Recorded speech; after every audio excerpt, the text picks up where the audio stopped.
तथागति बुद्ध की, बाबा साहब की, भीमाबाई मैया की, मालोजी सतपाल की। तो सुनेंगे सभी लोग कथा। तथागत बुद्ध जो है उन्होंने अधिकतर वर्षावास बिताए हैं, तो श्रावस्ती के जैत वन में बिताए हैं। 45 वर्षों का आवास किया है श्रावस्ती के जैत वन में। सबसे ज्यादा अधिकतर भगवान बुद्ध जैत वन में ही रही है, तो ज्यादा से ज्यादा कथाएं बुद्ध की श्रावस्ती के जैत वन से ही ली गई है। तो तथागत बुद्ध जो है जैत वन में प्रवचन कर रहे हैं, उनके उपासक जाते हैं प्रवचन सुनने के लिए। भैया जब सभी लोग श्रावस्ती के भगवान बुद्ध के पास में धर्म प्रवचन सुनने के लिए जाते हैं, तो मनवादी लोगों ने देखा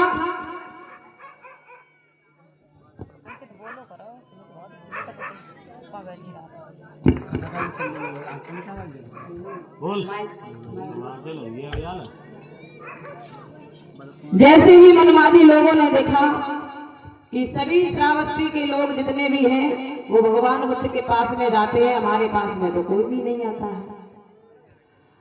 तो मनवादी लोगों ने 6-7 लोगों जब एकत्रित इकट्ठे हुए हैं, आपस में सलाह मिलाई है, विचार किया है कि जितने भी श्रावस्ती के लोग हैं सब बुद्ध के पास में जाते हैं, हमारे पास में कोई भी नहीं आता है।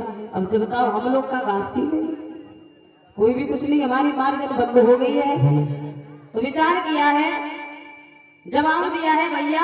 हाँ भैया देखो आपको मालूम होना चाहिए, हाँ जितनी भी ये जनता है श्रावस्ती की, हाँ और आपने देखा है जेतवन में कितनी भीड़ लगी हुई है, हाँ हाँ और हमारे तुम्हारे पास में कोई भी नहीं आता है। हाँ ऐसे तो हमारा धंधा भी चौपट हो जाएगा। हाँ तो हम आपको बताएं, हाँ ऐसा काम करो हाँ, हाँ। ताकि भगवान बुद्ध जेतवन छोड़ करके चले जाए। हाँ ऐसा कोई षड्यंत्र से। हाँ हाँ तीसरे व्यक्ति ने कही भैया हाँ अपने श्रावस्ती नगर में एक बेकार रहते बेकार। हाँ हाँ चिंचा। हाँ चिंचा। हाँ वो लड़की को बुलाओ बेकार ने को, हाँ और भैया। जितना मांग मांग के दिन भरे में कमा दे, से ज्यादा दे देंगे रुपया। और हाँ। बस है, भगवान बुद्ध को 2 सालों पर लगवा दो। हाँ बुलाओ। अरे चिंचा बुआ, अरे कहाँ गई चिंचा बुआ?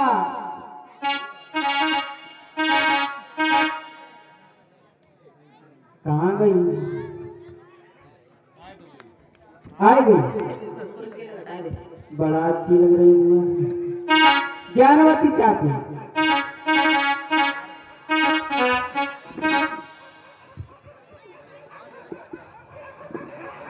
हाँ आज तुम बड़ा अच्छी लग रही। कहीं तुम बताओ तुम्हारा मतलब है?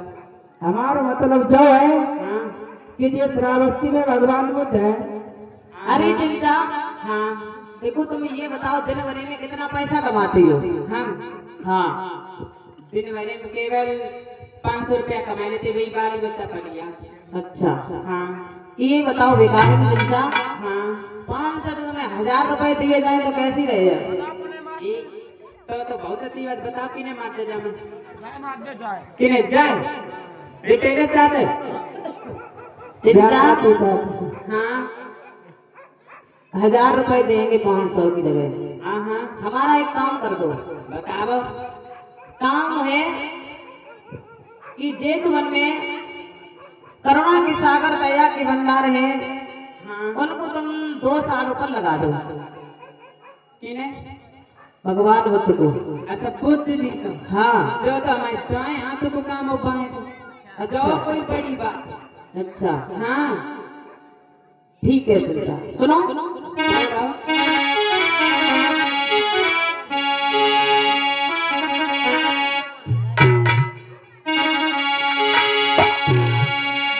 इधर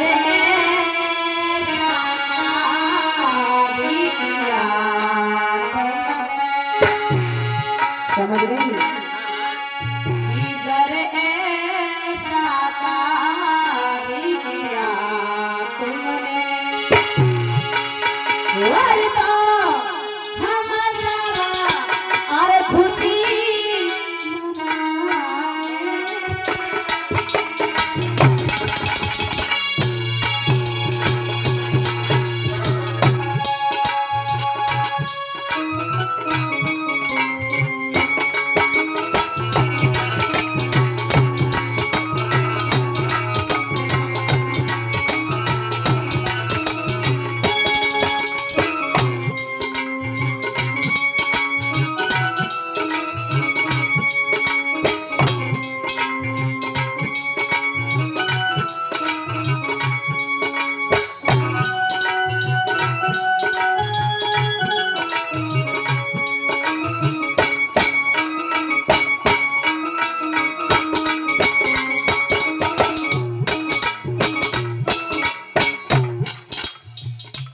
चिंता, अगर तुमने ऐसा हमारा काम कर दिया ना तो पता बहुत खुशी होगी हमको।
अगर तुमने ऐसा कार्य कर दिया ना, भगवान बुद्ध को 2 सालों पर लगा दिया, हाँ। तो हम सब लोग खुशी बनाएंगे, तुम्हें बहुत ज्यादा पैसा देंगे, तुम गांव-गांव जाकर के भीख नहीं मांगोगे।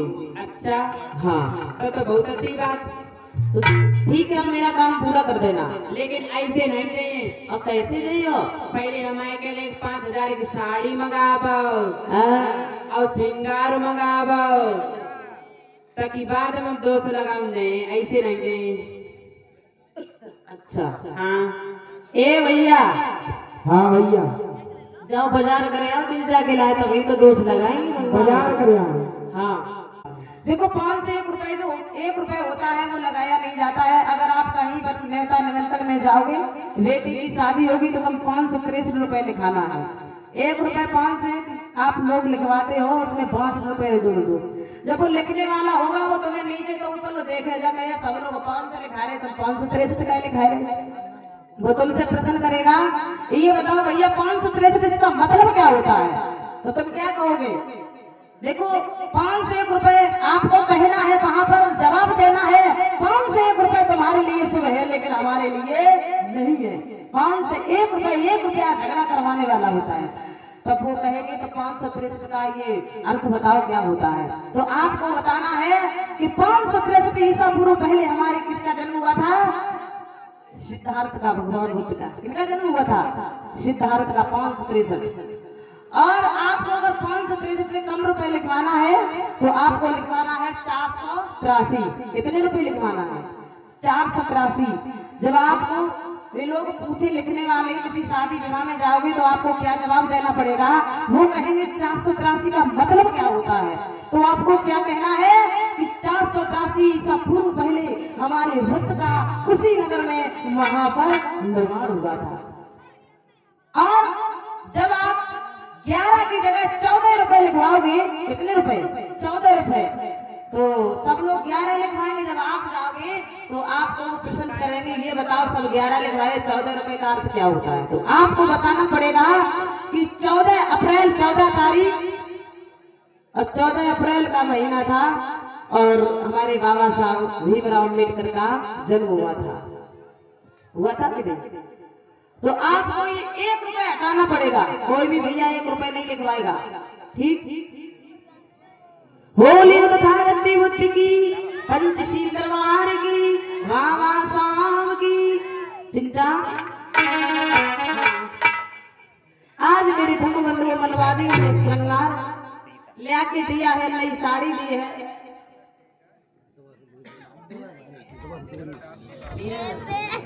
और 20 रुपए हमारे भैया अट्टवा से ये 20 रुपए दे रहे हैं। बहुत बहुत साधुवाद, दया और करुणा बनी रहे, मंगल हो कामना हो। और ऊपर रुपए ना बढ़ाओ तो सीधे सीधे 50 लिखाओ, सीधे सीधे 20 रुपए लिखाओ, सीधे सीधे 100 रुपए लिखाओ, जरूरी नहीं कि आगे पैसे बढ़ा दे। तो आज चिंचा श्रृंगार करने लगी है भगवान बुद्ध को 2 सालों पर लगाने के लिए।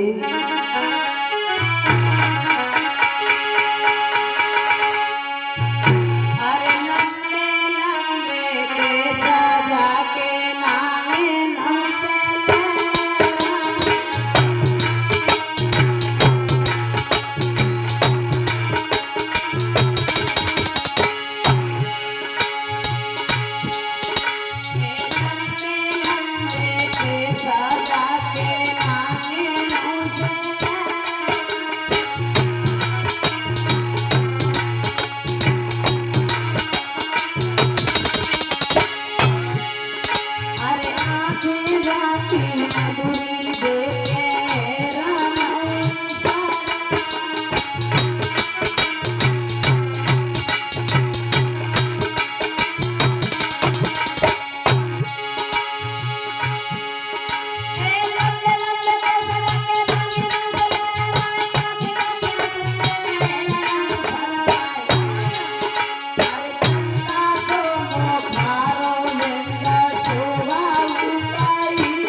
चिंचा जो है भगवान बुद्ध को 2 सालों पर लगाने के लिए तैयार हो जाते हैं। और एक बात बताने बैठ जाते, इसकी की बुद्धि बड़ी मंद होती है। कहना चाहूंगी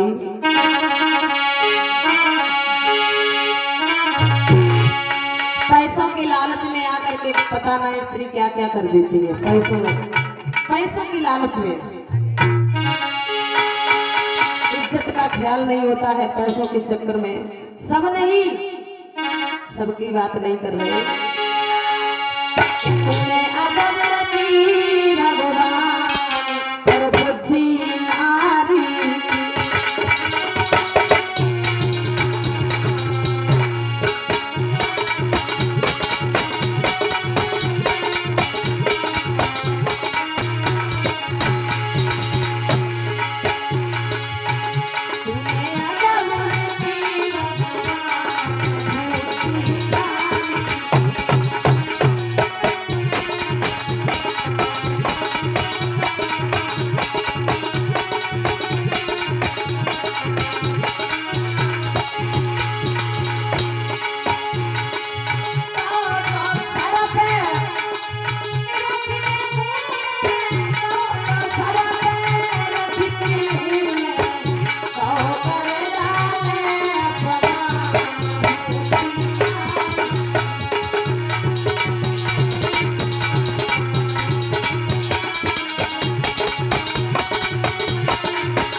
और भगवान बुद्ध को दोष आरोप पर लगाने के लिए जा रहे हैं। पैसों के चक्कर में स्त्रियां पता नहीं क्या क्या कर देती हैं। कहना चाहूंगी जो भैया पराई स्त्री से प्रेम करते हैं वो पराई स्त्री अपनी कभी भी नहीं हो सकती है।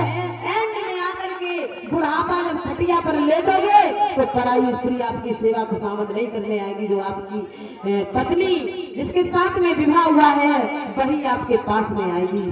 जवानी पर अपनी पत्नी को इतना दुख दे रहे हो, अब बताओ जब तुम्हारे ऊपर बुढ़ापा आएगा तो कैसे सेवा करेंगे? कर सकती है? कहना चाहूंगी तो पराई स्त्री से प्रेम करते हैं कि पर नारी बिसकी कटार, कि पर नारी बिसकी कटार और बिन तेरा घायल करी जावे।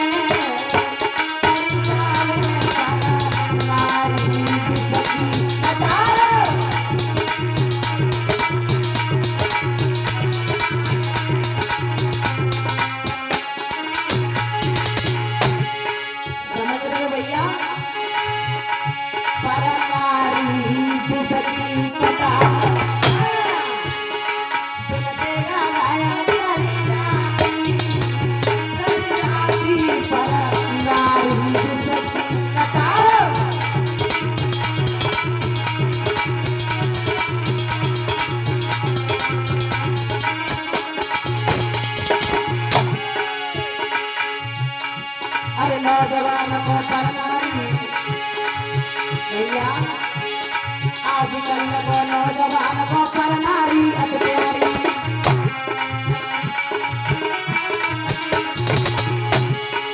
सही बात है क्यों हंसराज भैया? अपनी पत्नी कितनी अच्छी हो, कितनी गोरी हो जाए, काली हो जाए, और पराई स्त्री चाहे कानी हो जाए, खुदरी हो जाए, गंठी हो जाए, लंबी हो, बात की जगह, और अपनी पत्नी कितनी सुंदर हो। कहना चाहूंगी आजकल के नए लड़कन की बात करें, आजकल के नौजवान को करना ही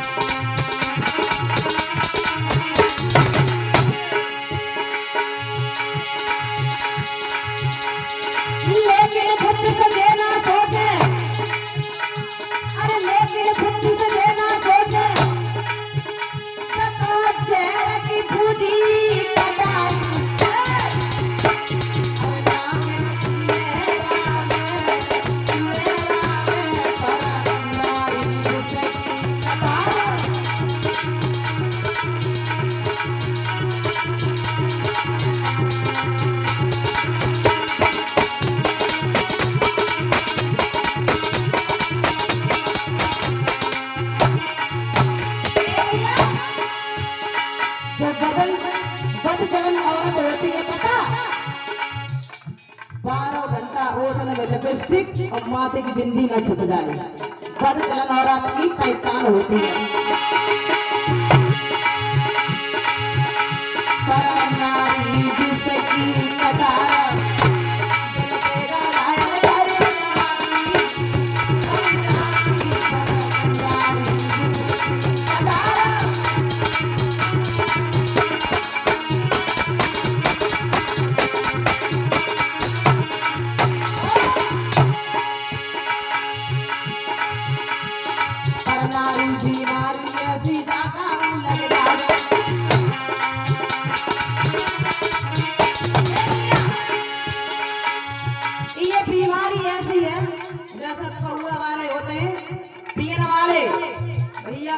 कहो पत्नी रोज लड़े रोज चिल्लाए लेकिन पौआ नहीं छुटी है और तैसे ही जब पौआ जैसी मत मर गई पौआ नहीं छुटे है और तैसे ही जब बीमारी है पराई स्त्री से जिसको प्यार होएगा तो भैया कभी छुटने वालों हमारी बीमारी कैसी जाता लग जाए।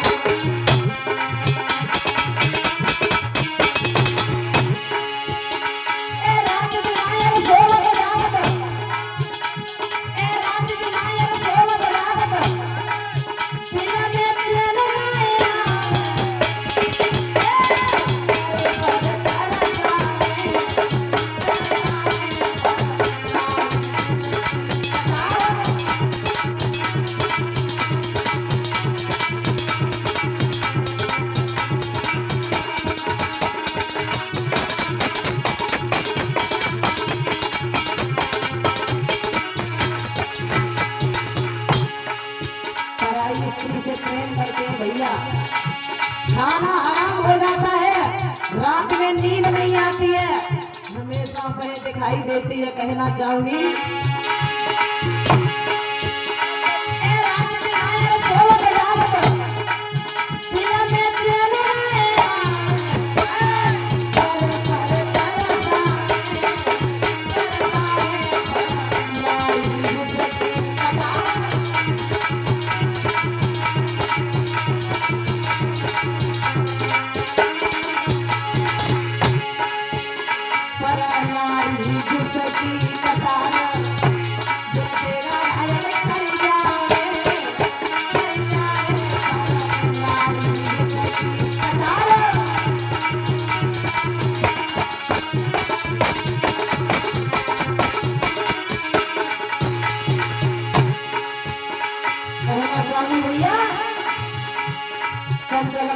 चैन किसी की कल बादल भाग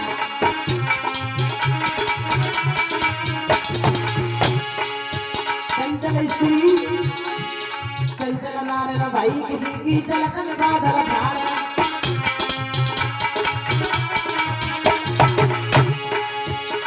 ए मस्त है अपनी धन में ए मस्त है अपनी धन में जता आयु पे घास उड़ाए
छोड़े बात न को जावेगी रे छोड़े बात न को जावेगी ए तुमसे बढ़िया मिले तुरंत बातों या बनावेगी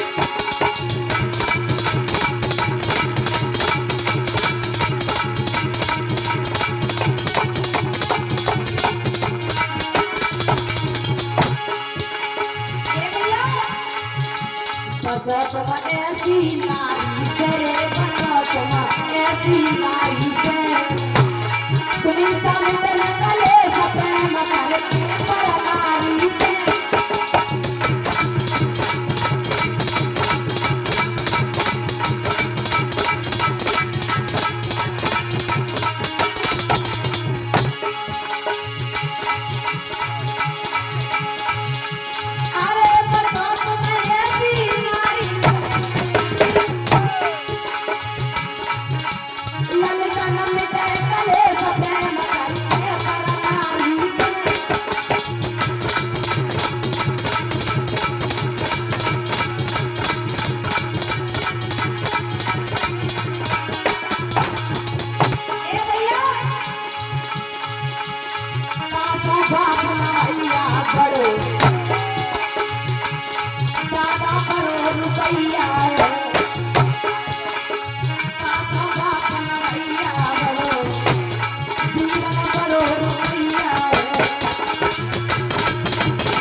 तथागति बुद्ध की, बाबा साहब की।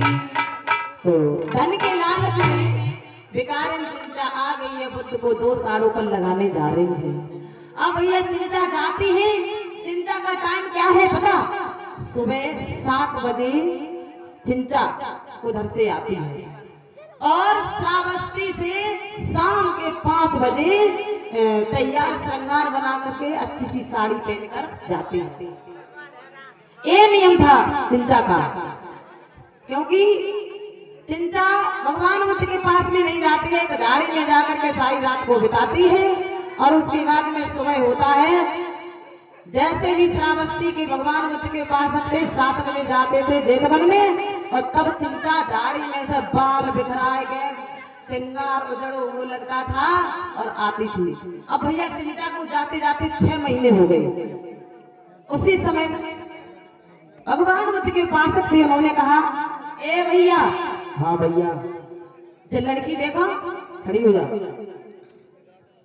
जाए तुम देख रहे? हाँ देख रहे। चाहे कमिस 6 महीना हो गए जाते जाते। हाँ हर की तुम इधर से जाते हैं हाँ और तब जो लड़की उधर से आती है। हाँ। जब उधर से आते हैं और तब जो बेकार में इधर से जाती है। हाँ। हमें जो लगत दाल में कचुकारो है, दाल नाए पूरी दालें काली लग रही। ए भैया। हाँ। आज जब पूछो जो चिंता को कौन जाते हैं? क्या चिंता? हाँ तुम कहाँ जाती हो? काई तुम्हें का मतलब हम कहूँ जाते हैं? अरे बता दे चिंता कहाँ जाते हैं? काई तुम्हारा का हम तुम बताओ। चिंता हमें धार्मिक कारोबार पर सब बोलोगी, चिंता कहाँ जाती बताओगी नहीं? ना बता दे। नहीं बताइए। क्यों नहीं बताओगी? तुम्हें का मतलब हमसे कहूँ जाते हैं? आज चिंता को पूछने लगे हैं, भगवान बुद्ध के पास से कहने लगे कि तुम इधर का कौन जाती हो, सुनो चिंता।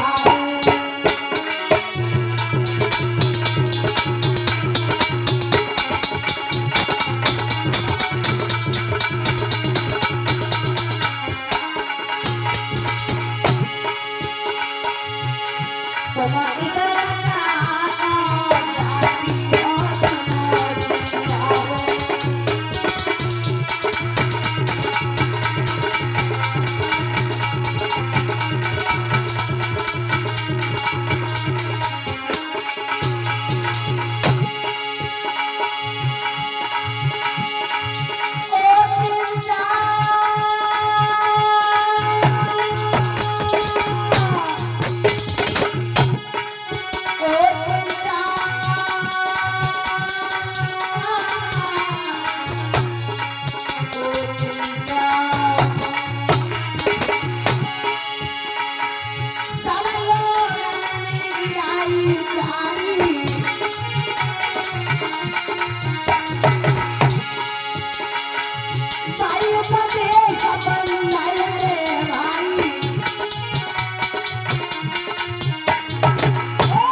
ऐसी नचाएगी, बताओ जल्दी सही कहाँ जाते? हम हाँ तुम मानिए नहीं? नहीं मैंने आज पूछ के 6 महीना हो गए। बूझिए लियो। हाँ तो सुनो,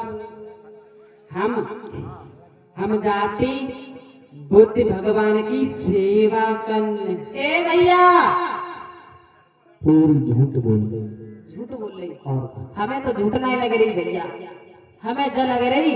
हाँ जबकि बात तो सही है, बुद्ध जी समय धम्म उपदेश देते, लेकिन देखो अपने साथ में गुल खिलाए रहे। कुछ सही लग रहे।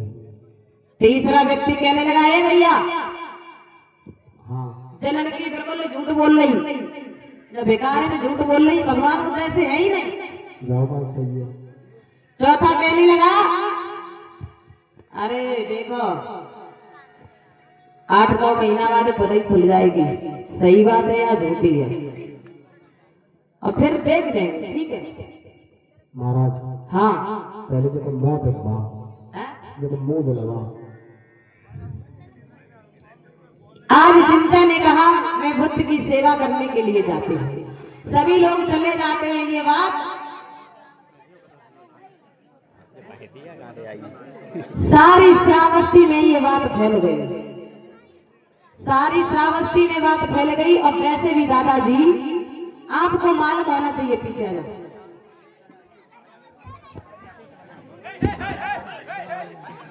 आपको मालूम होना चाहिए कोई अच्छी बात हो, अच्छी तो भैया पड़ोसी की बिटिया अगर सरकारी नौकरी लग जाए, सरकारी जॉब, तो भैया वो सरकारी जॉब अगर लग जाए तो उस बिटिया की कहीं पर जाकर के प्रशंसा नहीं होगी। अगर भैया किसी की बेटी पर कुछ गलती हो जाए तो भैया पता 1 घंटा तब लगे आसपास पड़ोसी गांव में पहुंचे कि फलाने की बिटिया फलाने की लड़का वहां पर पकड़ी गई। अगर वही लड़की अगर सरकारी नौकरी लग जाए या कुछ भी बन जाए, डॉक्टर कलेक्टर मास्टर, तो पता कहीं भी नहीं फैलेगी। और खराब चर्चा तो वैसे भैया फैल जाते, सब रहे फैल जाते कि नहीं। अब भैया चिंचा ने कहा मैं बुद्ध के पास में रात बिताने जाती हूँ, तो ये बात पूरी श्रावस्ती में फैल गई। 8 महीने हो गए हैं। अब भैया पूर्णमासी पर्व पड़ा है। पूर्णमासी जैसे ही पूर्णमासी पड़ी है, चिंचा से खबर लगी कि वहां पर देसी विदेशी लोग आए हैं जेतवन में। चिंचा ने कहा मेरा बहुत अच्छा मौका है, तो चिंचा ने क्या किया भैया, सारे शरीर में पीली हल्दी यानी पीला कलर लपेट लिया सारे शरीर में। उसके बाद में चिंचा ने अपने पेट से एक कठौती वाली, कठौती माता मैंने पहले जमाने में कठौता में रोटी रखी जाती थी, वही कठौती ले ली और पेट में बांधी। इस तरीके से बांधी जमाना बदती, वास्तव में 9 महीना को बच्चा है पेट में। अब भैया पीला कलर लपेट के और कठौती बांध कर हाथ में माला ले लो। आज हाथ में माला लेकर के चली है।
देशी विदेशी लोग जुड़े हैं। जैसे पंडाल में सभी लोग धम्म प्रवचन सुन रहे हैं भगवान बुद्ध की कथा, ऐसे ही जेतवल में बुद्ध अपने धम्म उपदेशों को दे रहे थे। बहुत सारी भीड़ लगी थी। आज चिंता पेट से कटौती बांध करके पीला कर लपेट करके चली है 16 श्रृंगार बना करके जेतवल में खड़ी हो जाती हैं बीच सभा में। और बीच सभा में खड़ी हुई है, कहने लगी है, एक तथागत बुद्ध, तुम यहाँ पर बैठे बैठे उपदेश दे रहे हो, लेकिन हमारे तरफ देखो, तुमने ये हमारा क्या हाल किया है। देखो मेरे घर देखत का ही नहीं, ये देखो ने, देखो जी कितने भोले वाले लगा था, न बंद न पलक झपक आओ। तो देखो ये देखो ना मेरी गाय देखिए हो ना, कितने भोले वाले लगा था। बीच सभा में खड़ी होकर के कहने लगी है चिंचा,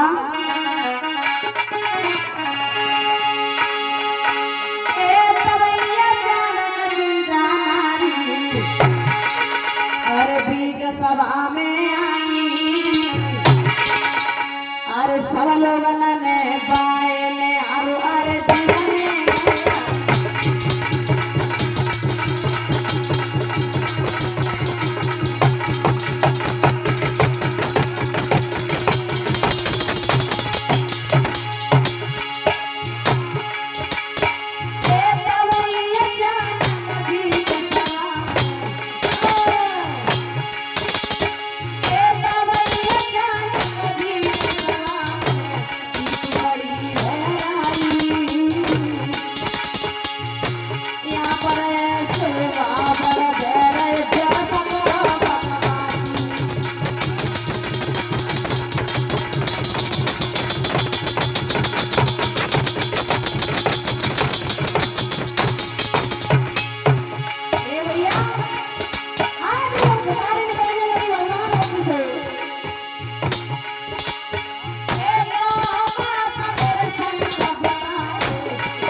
सागर दया के भंडार तुम विश्व गुरु हो।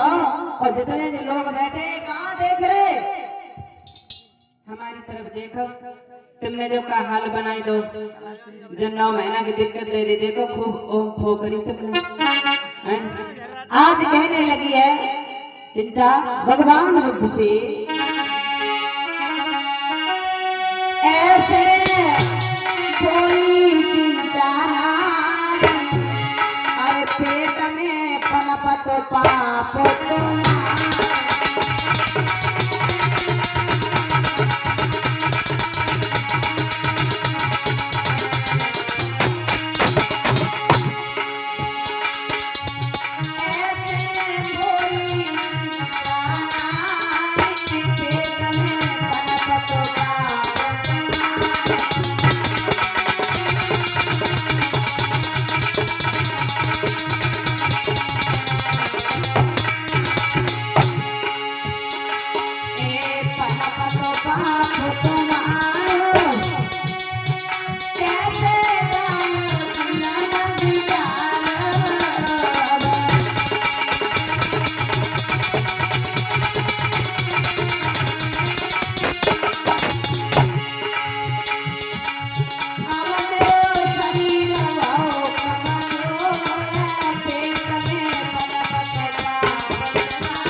हमारी तरफ देखो, हमारे देखो का हाल बनाई दो।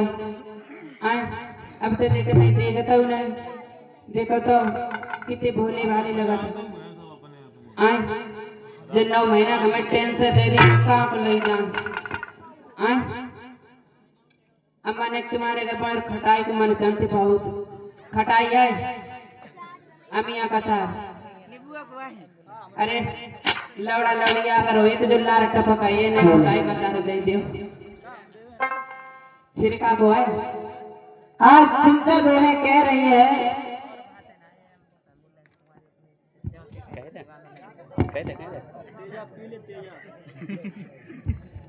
कमेटी वाले भैया हरीरा के इंतजाम कर लो, एम्बुलेंस मंगाई दो। अरे तुम हंसती हमें जब 9 महीना की दिक्कत दे दे। हाँ तुम हंसी पर ही है न जा लगा कब कितने का हो। आज चिंता कहने लगी है बुद्ध जी अगर आपसे ये काम नहीं हो तो जितने भी तुम्हारे शिष्यगण हैं वो मेरी सेवा में लग जाए। कह दो हम पे बनाई भीख मांगी जाती ना हम पे सेवा कह दो अपने शिष्य से हमारी सेवा करें जिनसे सबसे सब टेलर चाचा ने कह दो बुद्ध जी बेटे टेलर चाचा बैठे अब बे मैं ज्ञानवती चाची बैठी उनसे कह दो। अब भैया इस प्रकार से जैसे ही चिंता ने कहा वीर सभा में तुमने मेरे साथ में क्या किया, ये 9 महीना का बालक है मेरे पेट में। अब भैया जितने भी लोग बैठे थे वे आपस में कहने लगे भैया जो लड़की का कह रही देख रहे कि शकल देखो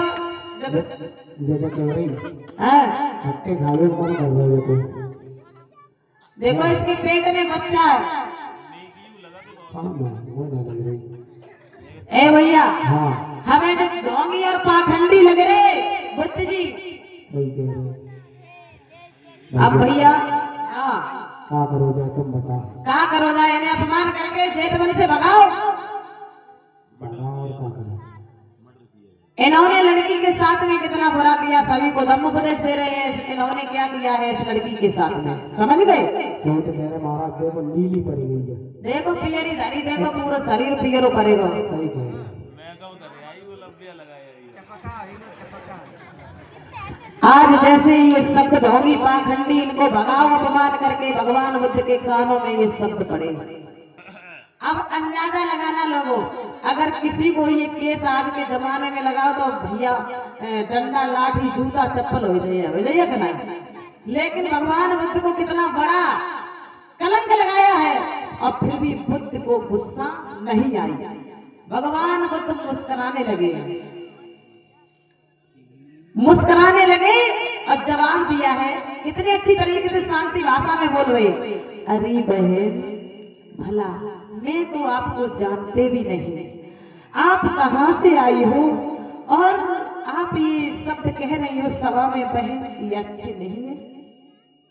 उसी समय बुद्ध जी ने अपनी सम्यक दृष्टि द्वारा चिंता को हंसी दिलाई। कैसे?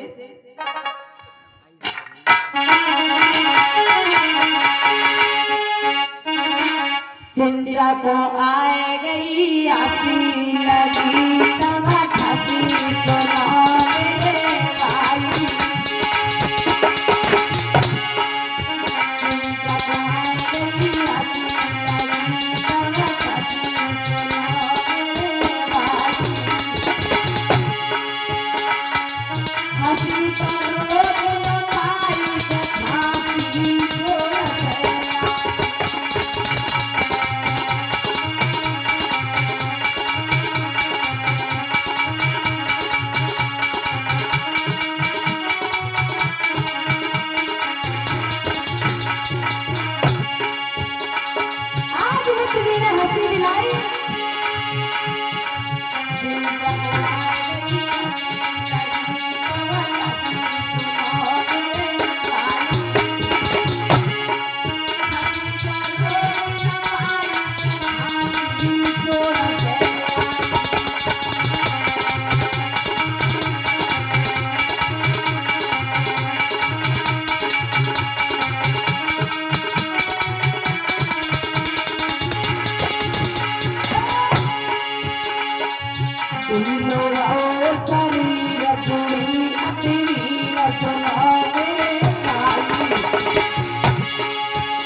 लकड़ी को कठौता जाई जमी कगिरो मेरे भाई।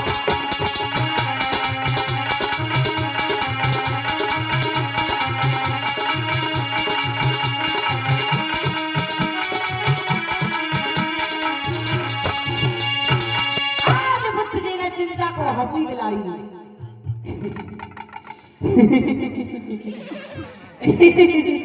हंसी के साथ में खांसी आई।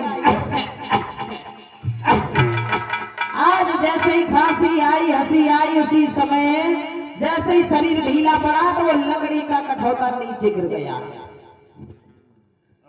जैसे ही नीचे गिरा है, ए भैया हाँ ठाड़े होकर देख लेने का पैदा क्या हो, यो देखो। अब भैया सभी लोगों ने उठ करके देखा तो भैया लकड़ी का कठौता पड़ा था। जवाब दिया है भैया, हाँ न लला है न लली है, पता हाँ। लकड़ी का कठौता है, लकड़ी का कठौता। तो क्या करोगे बताइए। अब क्या करो जाए, ईट पत्थर मारो। ये भगवान बुद्ध को दोष लगाने आई थी।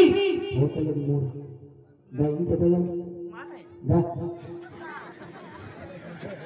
भैया हाँ जैसे ही ये राजा हो गया। जैसे ही उपासक लोग मारने के लिए चले गए चिंचा को, उसी समय भैया भगवान बुद्ध ने एकदम से हाथ में लाठी डंडा पकड़ लिया। जवाब दिया है, बहन को मारना नहीं। देखो कितने दयावान थे, सब पर करुणा करने वाले भगवान बुद्ध थे, विष्णु थे। जवाब दिया है, कोई भी उपासक नहीं मारेगा इस लड़की को, जाने दीजिए इनको। अब भैया चिंचा वहां से रोती हुई चिल्लाती हुई भाग जाती है, श्रावस्ती नगर में चली जाती है चिंचा। अब भैया 3 दिन हो गए चिंचा को भूखे, भीख मांगने के लिए चली है, तेजी से भूख लगी है चिंचा को। अब भैया दरवाजे से भीख मांगने के लिए चली। मेरे धम्मवतु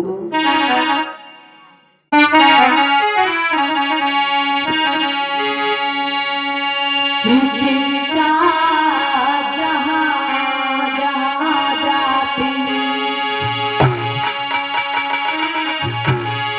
आज चिंचा को तेजी से भूख लगी है, भीख मांगने के लिए चली।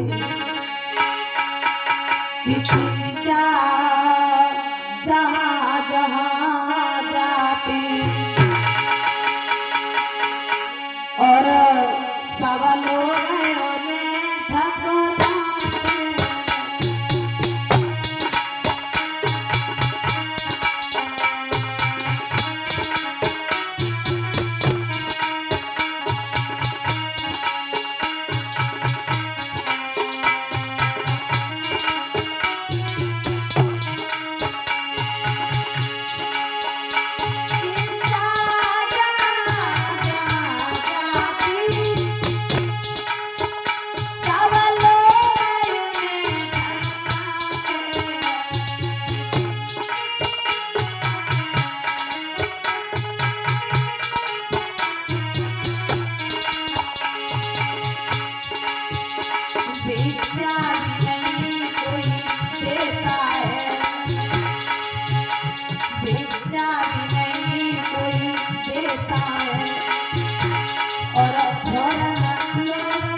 से हमने ही अपने हाथों से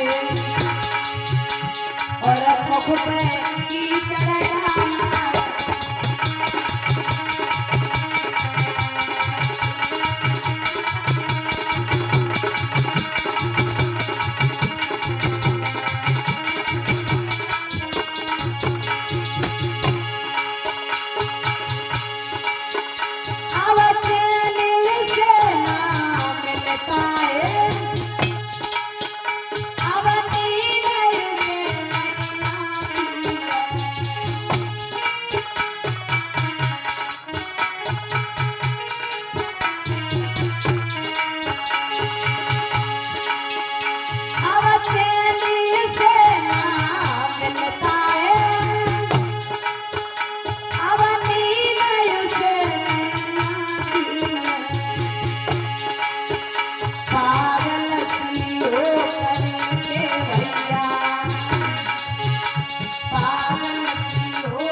चिंता को किसी ने भोजन नहीं दिया। जवाब दिया, ए बहना,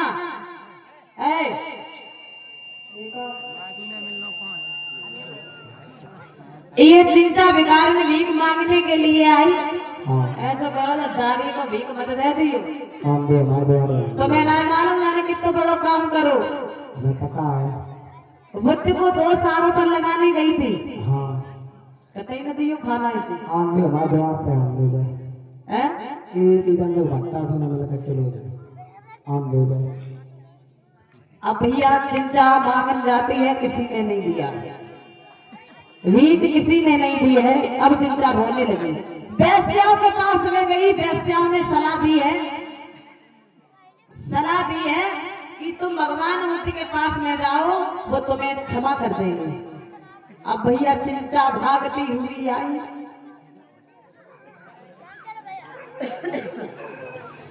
आज चिंचा भागती हुई आई जेत वन में, जहां पर करुणा के सागर दया के भंडार थे बैठे हुए थे।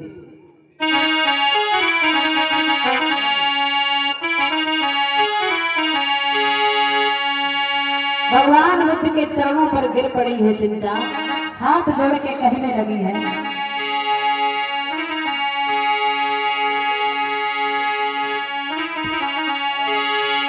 एक विनती भगवान हमारी,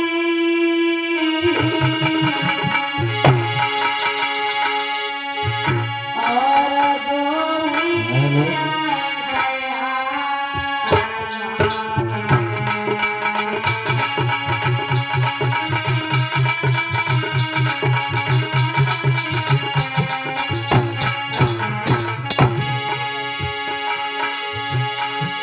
एक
मैंने मनवादियों के कहने पर तुमको 2 साल ऊपर लगाया था, अब मुझे भगवान अपनी शरण में ले लो। भगवान बुद्ध ने जवाब दिया है, चिंता मैं ऐसे आपको शरण में नहीं लेंगी, पहले आप श्रावस्ती में जाओ और गलियों में चिल्ला करके आओ कि मैं मनवादियों के कहने पर मैं बुद्ध को 2 साल ऊपर लगाने गई थी। अब भैया चिंता श्रावस्ती की गलियों में गई और चिल्ला करके कहने लगे हैं, हे गांव के लोगों, मैंने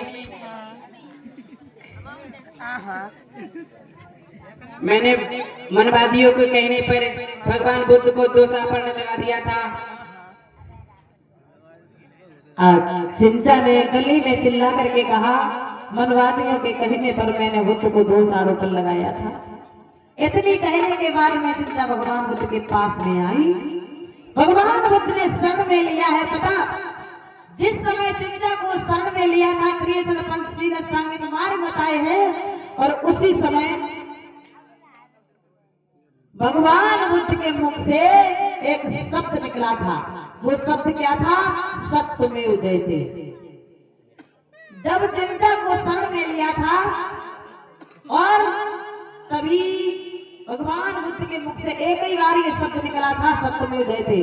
कोर्ट कचहरी में देखते हैं लिखा होता है सत्यमेव जयते, और पैसे पे लिखा होता है जो अशोक सम्राट की लाइन है उसके नीचे लिखा होता है सत्यमेव जयते। ये किसका शब्द था? सत्यमेव जयते भगवान बुद्ध का। आज भगवान बुद्ध ने चीवर डाला है, त्रिशूल पंचशील अष्टांगिक मार्गों का ज्ञान कराया है, और चिंता विष्णु संघ में सम्मिलित हुई है। यशोधरा, प्रजापति, विशाखा, ये सभी चिंता को ले गई अपने आवास में। एक महान विष्णु विख्यात हुई है। बोले तथागत बुद्ध की, पंचशील दरबार की, बाबा साहब की।